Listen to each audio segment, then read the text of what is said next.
Hello, and thank you for joining us today at Media Image Group as we present our latest business building software, the Home Decision Wizard.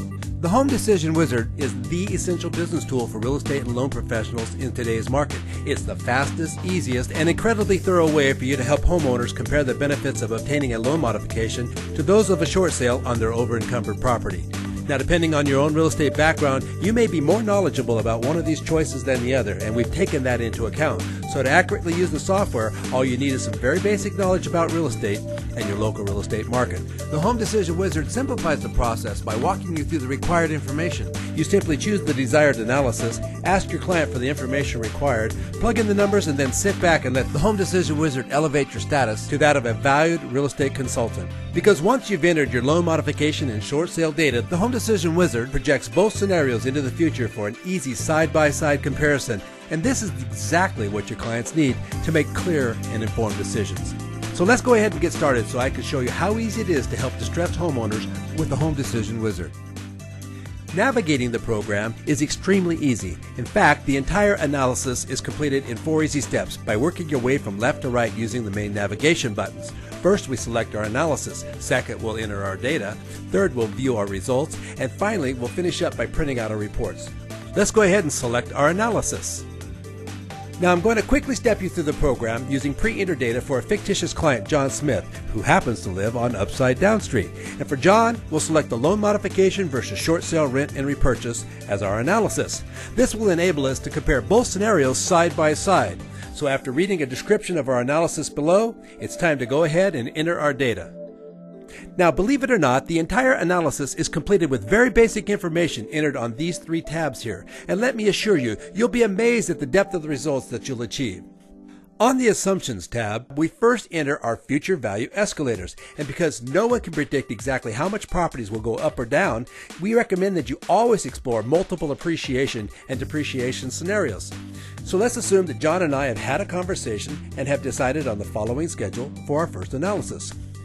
We believe the market might go down 5% this next year and then remain flat for a couple years. And for now, we decided to use 4% for all remaining years.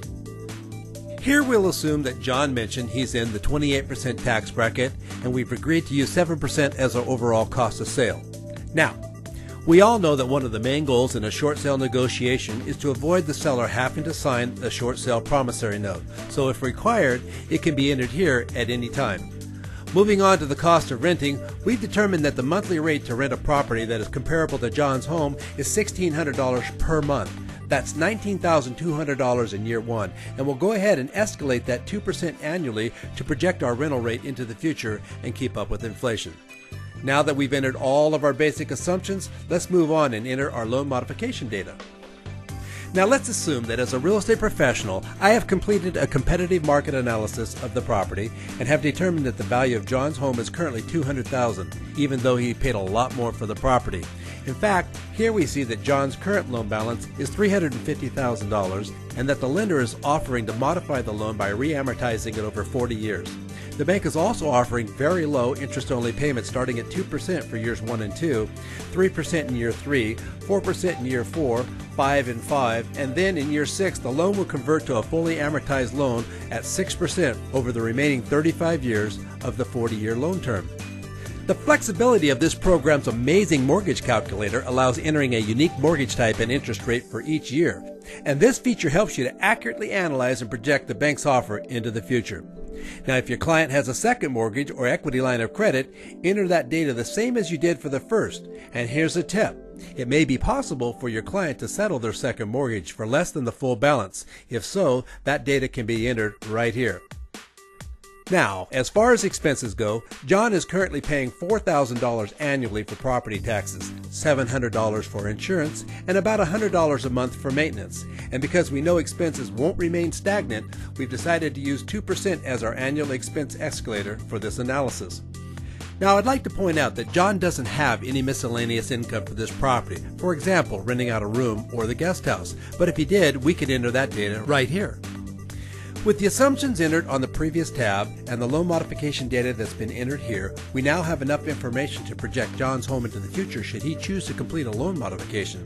Now all we have to do is figure out what might happen if John decides against doing a loan modification and chooses instead to sell his property as a short sale, rents while he rebuilds his credit, and then repurchases a home in the future. On our Repurchase Data tab, the first thing we need to do is select our repurchase strategy. After short selling his home, John plans to rent for 2 years while he rebuilds his credit, and then repurchase an identical home in year 3. If John had chosen instead to buy down in year 3, we would simply change his repurchase strategy and select Buy Different. The program would then allow me to enter expenses and a purchase price unrelated to John's existing home. But since John is buying an identical home in year 3, the purchase price of his replacement home is the same as the projected value of his current home, and his expenses are the same as the third-year projected expenses of his current home also. There is one exception though, because taxes are typically based on purchase price, property taxes will have to be entered manually.